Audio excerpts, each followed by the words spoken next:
Having now considered the nature of philosophy itself, the origins of philosophy, and the enormously pivotal figures of Socrates and Plato, we now turn to Aristotle, who was a student of Plato and spent 20 years studying in Plato's famous Academy, a school of philosophy founded in Athens. Aristotle himself was not an Athenian, but came from the city of Stagira and actually spent several years as the private tutor of a young Alexander of Macedonia, who would later become known to history as Alexander the Great, conqueror of what was known to the Greeks as nearly the entire civilized world. In his later years, Aristotle founded his own school of philosophy in Athens, a school known as the Lyceum. When he perceived a renewed hostility by the Athenian authorities, however, he left Athens in order to prevent that city, referring to the death of Socrates, from, quote, sinning twice against philosophy. Aristotle's thought deserves especially careful attention in an introduction to Thomistic philosophy, because there is no philosopher in history that made a deeper impact on Thomas Aquinas himself than Aristotle. In fact, throughout Thomas Aquinas' writings, Aristotle is simply referred to as the philosopher, as a sign of utmost respect and deference to the ancient Greek thinker from whom Aquinas derived so much. This is not to say that everything Aristotle said was true, or that his thought is so complete that it allows no room for further philosophical discovery. But there is no question that Thomas Aquinas chose this great thinker, who lived 1,500 years before him, as his own philosophical guide. If Thomistic philosophy is to be our guide, therefore, we must get to know Aristotle's thought on an especially intimate level. Aristotle has left us writings concerning a wide diversity of subjects, including politics, morality, theology, rhetoric, literary theory, logic, biology, even meteorology. There is, though, no better place to begin studying the foundations of his thought than his philosophy of nature. The Greek word for nature used by Aristotle is physis, from which is derived our English word physics. And so Aristotle's primary writings on the philosophy of nature are simply and collectively called the Physics. From the very beginning of his discussion, Aristotle, in spite of having been a disciple of Plato, interestingly returns to the central question of pre-Socratic philosophers, who, as we saw in Lecture 2, were primarily interested in understanding the composition of the natural world. I say that Aristotle returns to the question of nature because, in many ways, there just is no philosophy of nature in the thought of Plato, and this is for a very good reason.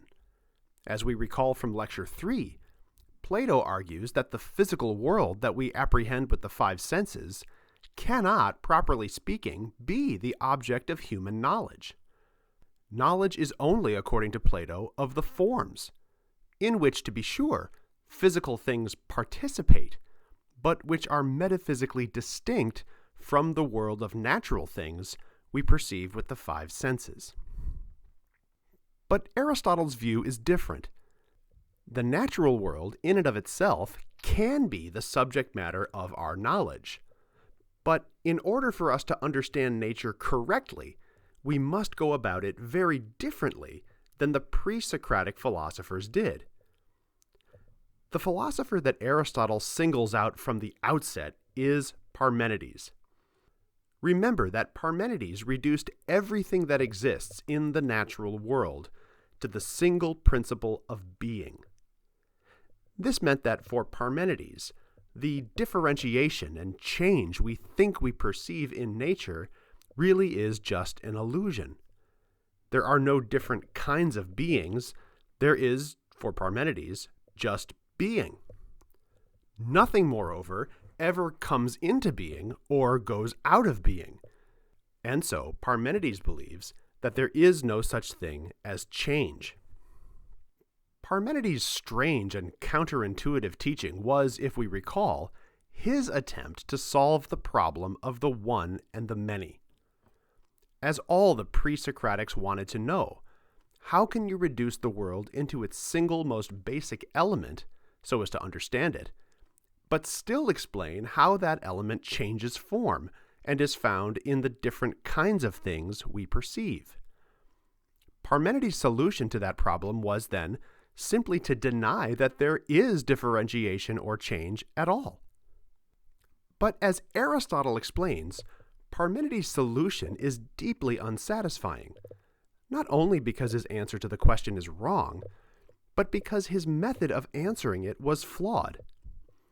One will never get anywhere simply by speculating as to the first principle of nature and then trying to explain how or whether that principle manifests itself in different ways. Instead, one must begin with what is evident, what immediately presents itself to our perception, which is to say the natural world of different kinds of beings that continually undergo change. So Parmenides was wrong to ask whether differentiation and change exists at all.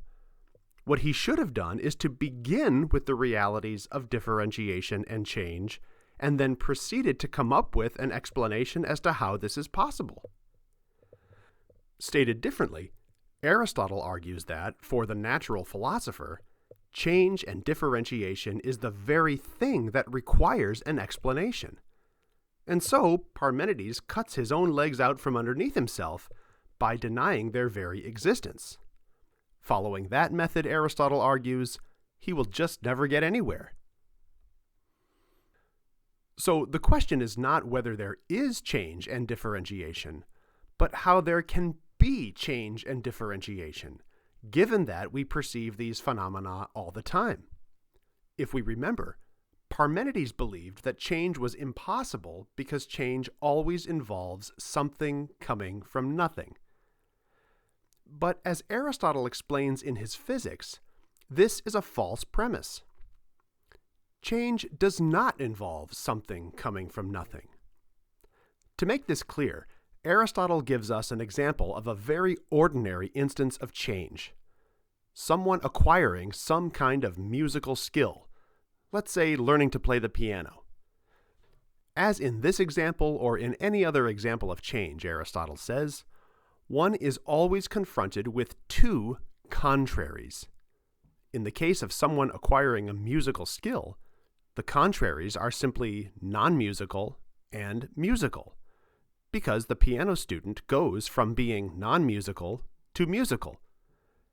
In the case of a pot of hot water being heated on the stove, the contraries would be not hot and then hot, because the water goes from being not hot to hot. And such is the case with any other conceivable kind of change.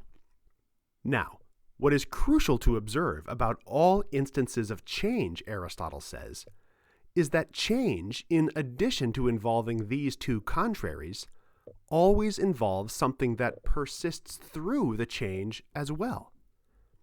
So, the change of the little girl that learns to play the piano is not just unmusical changing into musical, but rather a little girl that is unmusical changing into a little girl that is musical.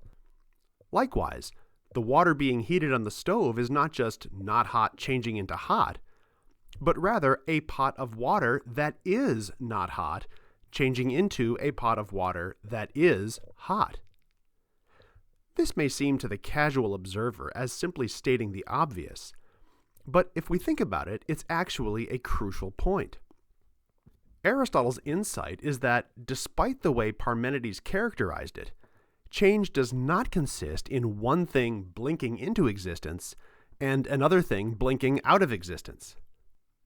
It always involves something that survives through the change. This surviving thing is, in fact, the thing that changes. And Aristotle has a special word for it. Namely, he calls it the substratum.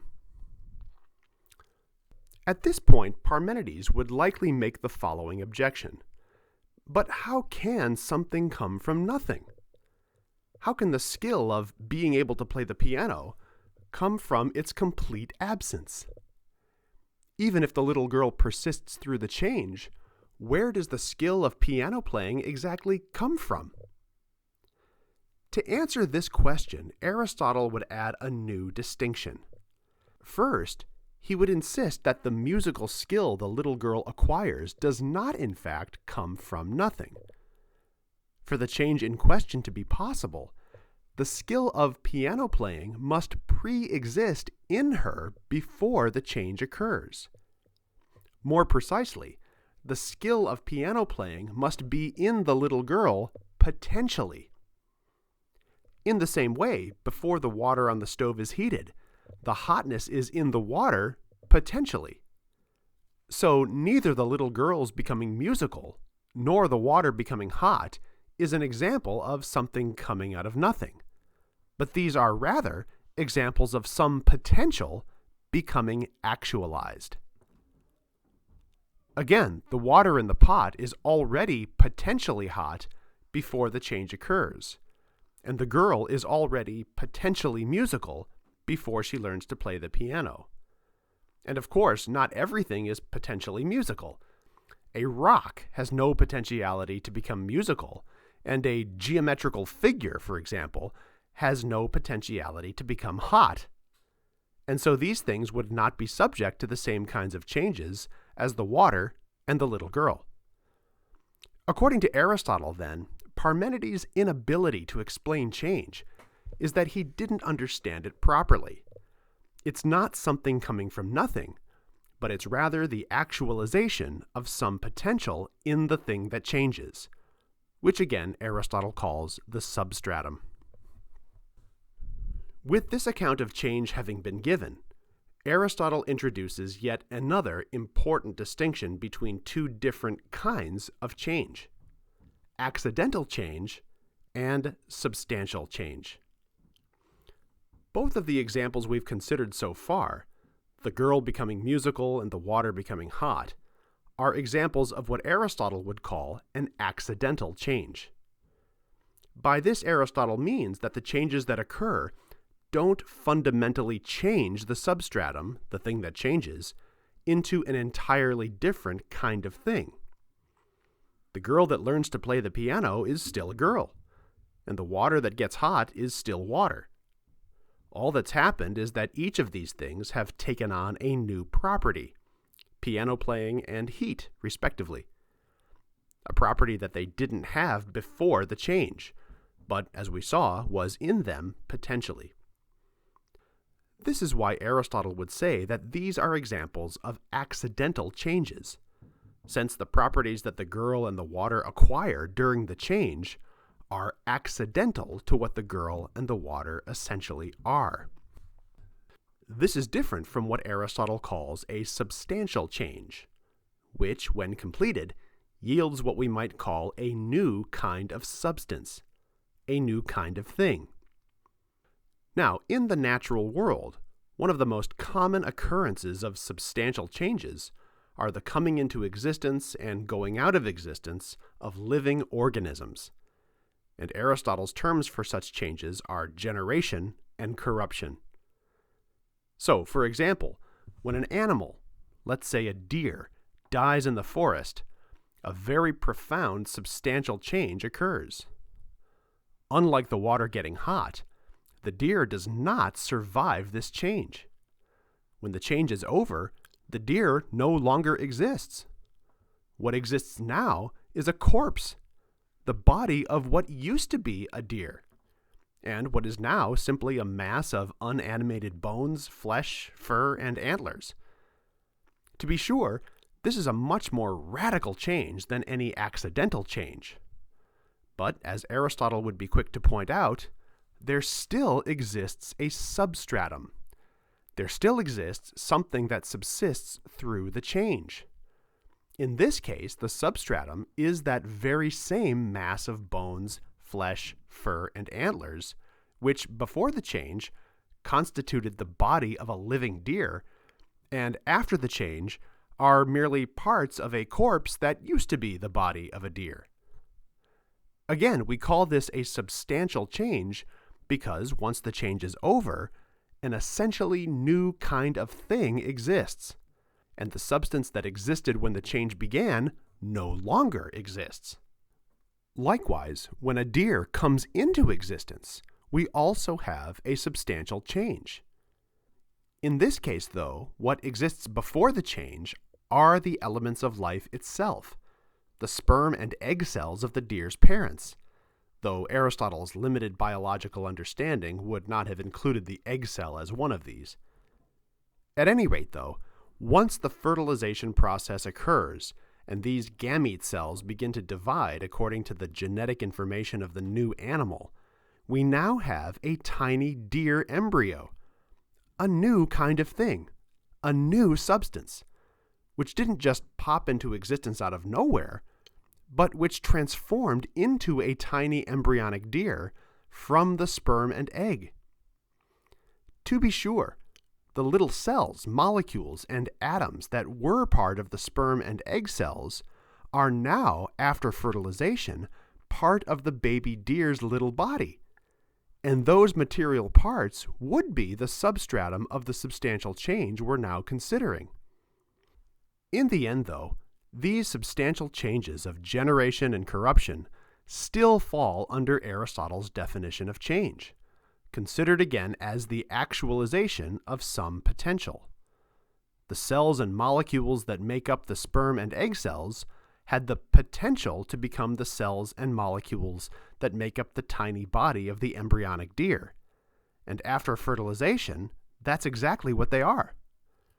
The key difference between these two kinds of changes is that, in a substantial change, one substance ceases to exist and another begins to exist, while the smaller material parts of the first substance constitute the substratum of the change, whereas in an accidental change, the substance itself is the substratum, inasmuch as it persists through the change and takes on a new accidental property. Now that we've come to understand how Aristotle describes the phenomenon of change, we are in a position to comprehend one of the most well-known teachings of his natural philosophy, namely the doctrine of the four causes. As Aristotle explains, the four causes can be attributed to everything in nature, and the first of these is what he calls the material cause.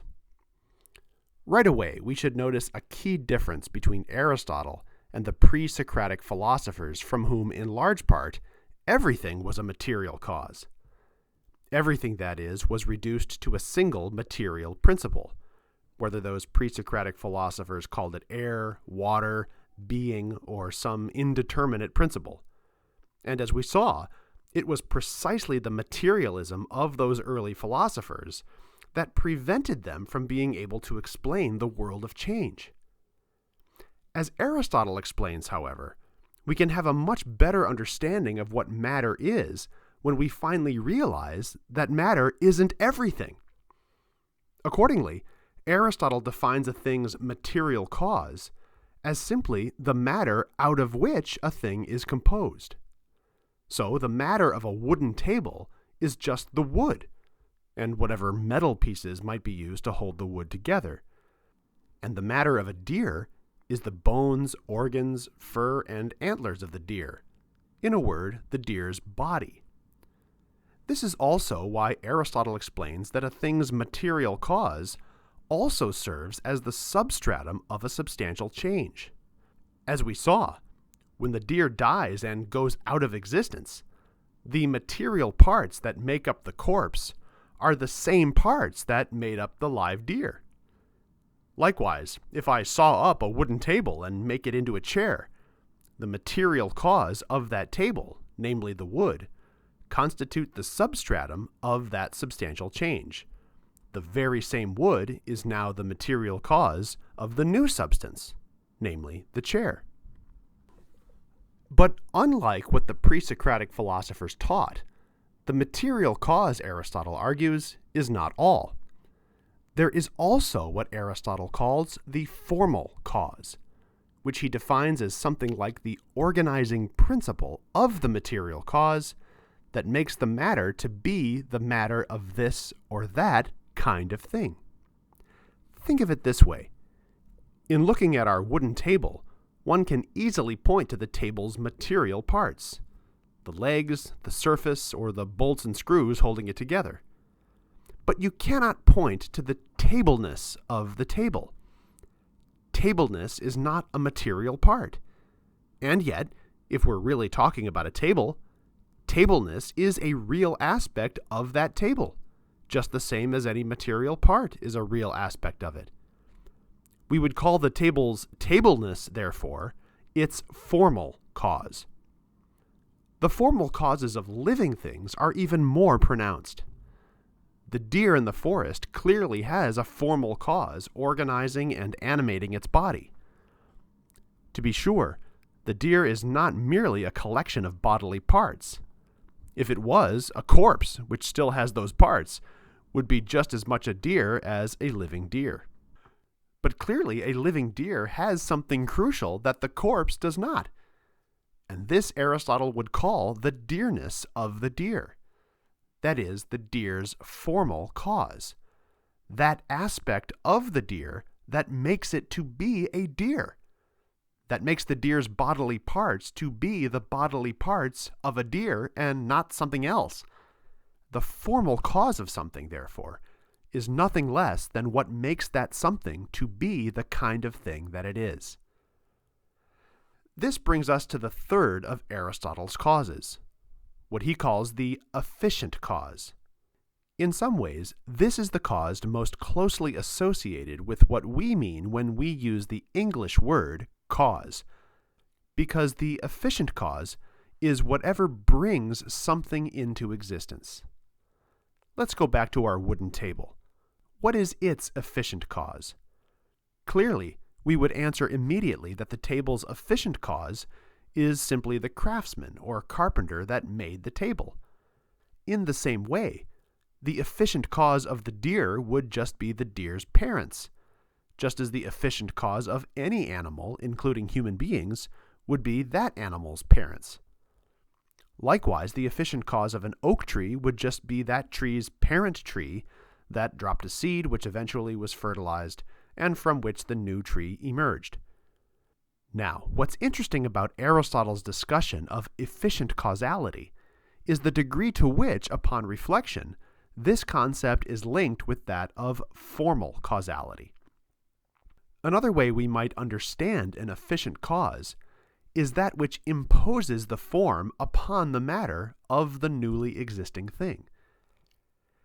Aristotle mistakenly believed that in mammalian reproduction, the baby animal's father was solely responsible for this.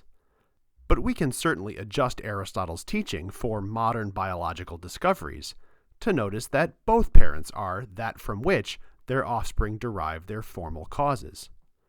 Deer parents give rise to baby deer, and human parents give rise to baby humans. Oak trees drop seeds that, if fertilized, become baby oaks. In a different but still analogous way, we can even say that the efficient causes of artificial things likewise impose form upon matter. The carpenter that builds a table imposes the form of tableness upon the wood to make the table. In fact, that's precisely what making the table consists in.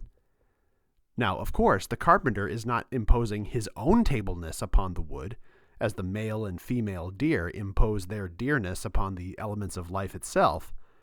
The form of tableness is not in the carpenter in the same way as the form of deerness is in the deer. But it is in him. It's in him mentally, we might say. Only by knowing the form of tableness is the carpenter able to be the efficient cause of the table by imposing that form on the wood. This brings us to the last of the four causes, what Aristotle calls the final cause. This is the most interesting and possibly the most important of the four. We might begin by saying that a thing's final cause can be described as its purpose or goal. When it comes to artifacts, the final cause is actually easier to identify. What is the purpose of the wooden table? That would, of course, depend on the mind of the carpenter. Depending on what kind of table it is, the final cause would be something like to be worked upon, or to be eaten at, or something like that. But what about the final causes of natural things? Let's consider another animal as an example, this time a horse. A horse that is sick, lame, diseased, and overweight is still a horse. It still has the material parts of a horse, and still has the formal cause of horseness, which is to say that a horse is the kind of thing that it is. But it's not a very good horse. It's not, we might say, thriving or flourishing as a horse. This is not because the sick and lame horse is ill-suited to human purposes, like riding or pulling a plow. Even if no humans existed at all, it would still be just as true to say that the sick and lame horse is not reaching the fullest potential of being a horse as the healthy and strong horse is reaching. To use Aristotle's terminology, the sickly horse, while still a horse, is not reaching the final cause associated with horseness. Aristotle's word for final cause is telos, and so in English we may speak of the final causality we observe in nature as teleology. To say that nature is teleological, therefore, is to say that natural things strive to reach a certain goal prescribed by the particular formal causes those things might have. So, like the horse, dogs, cats, trees, and insects have final causes, inasmuch as their various natures are associated with a certain kind of existence that can either go well or go poorly. To be sure, as long as something is alive, it is striving for its final cause in some respect. A sick and lame horse's heart is still beating, its cells are still dividing according to the equine nature it has, and it is still metabolizing food and living the life of a horse.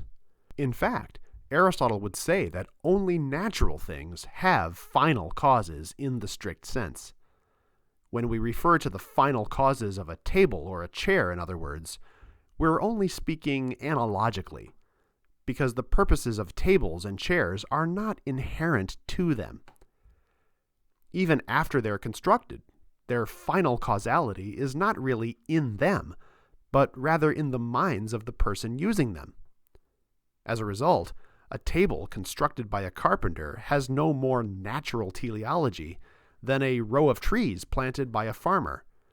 The real natural substances are the wood of the table and the individual trees themselves.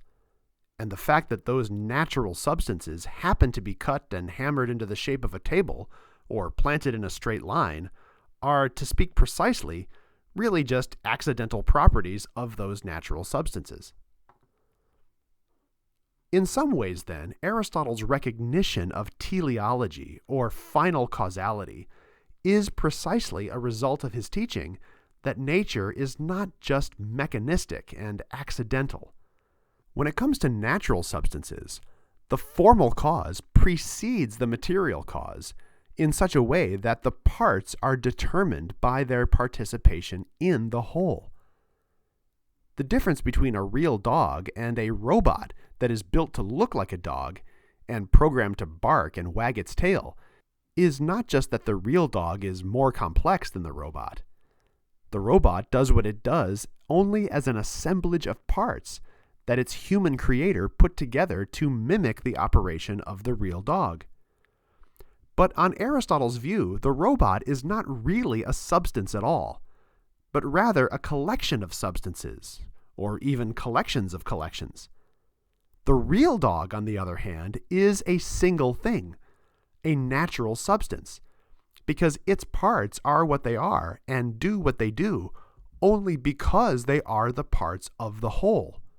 The robot dog barks because its builder arranged its parts to produce a barking sound. The real dog barks because that's just what dogs do. This point is explained well by the contemporary scholar of Aristotelian and Thomistic philosophy, Edward Feser, who provides the following helpful example. Consider, Feser says, a liana vine, the kind of vine that Tarzan likes to swing on, as an example of a natural object. A hammock that Tarzan might construct from a living liana vine is a kind of artifact and is not a natural object. The parts of the liana vine have an inherent tendency to function together to allow the vine to exhibit the growth patterns it does, to take in water and nutrients and so forth. By contrast, the parts of the hammock, the liana vines themselves, have no inherent tendency to function together as a hammock. Rather, they must be arranged by Tarzan to do so, and left to their own devices, that is to say, without pruning, occasional rearrangement, and the like, they will tend to grow the way they otherwise would have had Tarzan not interfered with them, including in ways that will impede their performance as a hammock. Their natural tendency is to be liana-like, and not hammock-like. The hammock-like function they perform after Tarzan ties them together is extrinsic or imposed from outside, while the liana-like functions are intrinsic to them. Being a liana vine involves having a substantial form, while being a hammock involves the imposition of an accidental form on components each of which already has a substantial form, namely the substantial form of a liana vine. A liana vine is, accordingly, a true substance, as Aristotelian philosophers understand substance. A hammock is not a true substance, precisely because it does not, qua hammock, have a substantial form, an intrinsic principle by which it operates as it characteristically does, but only an accidental form. In general, true substances are typically natural objects, whereas artifacts are typically not true substances. A dog, a tree, and water would be true substances, because each has a substantial form or intrinsic principle by which it behaves in the characteristic way it does. A watch, a bed, or a computer would not be true substances, because each behaves in the characteristic way it does, only insofar as certain accidental forms have been imposed on them from outside. The true substances in these cases would be the raw materials, metal, wood, glass, etc., out of which these artifacts are made. A hammock has a specific teleology, namely to function as a bed. And of course, it is indeed an artifact which was designed by human beings to serve this function. But a liana vine also has a certain teleology, insofar as it tends towards activities like taking in water and nutrients through its roots, growing in a specific way, and so on. Yet a liana vine is not an artifact, but a natural substance. The reason it tends toward the activities it does is not because some human designer makes it do so, but rather because that is simply what liana vines by nature do, as long as nothing impedes them from doing it. Something that didn't do so just wouldn't be a liana vine.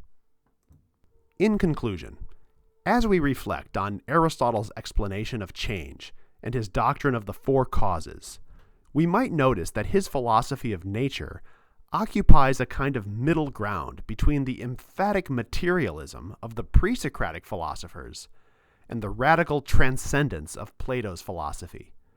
Unlike Plato, Aristotle believed that a genuine knowledge of material or natural things could be had, but only once we realize that matter alone is insufficient to explain the natural world, which requires that we recognize the presence of efficient, formal, and final causality as well.